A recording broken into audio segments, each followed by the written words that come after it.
যাদের হার্ট দুর্বল তারা আমার এই ভিডিওটা দেখবেন না। সবার উদ্দেশ্যে একটাই কথা, প্লিজ রাতের বেলা আপনারা কেউ একা একা বাথরুমে প্রবেশ করবেন না।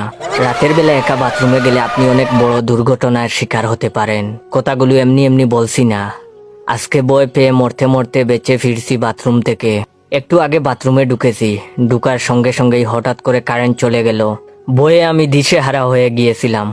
হঠাৎ করেই কয়েক সেকেন্ড বাদে আবার কারেন্ট চলে আসলো, কিন্তু কারেন্ট আসার পরে যে আমি এমন কিছু দেখবো সেটা কল্পনা করলেও শরীরের লোম দাঁড়িয়েও যাচ্ছে।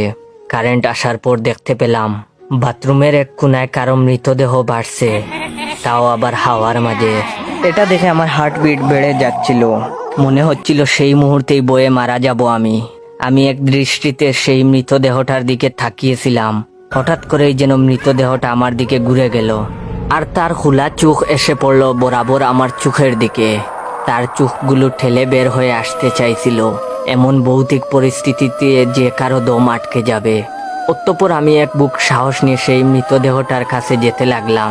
যত এগুচ্ছিলাম ততই হৃদয় স্পন্দন বাড়ছিল। যেতে যেতে এক পর্যায়ে সেই মৃতদেহটা অনেক কাছে চলে আসলো।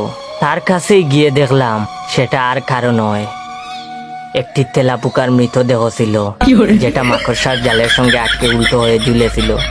ভাই কেউ গালি দিস না ভাই।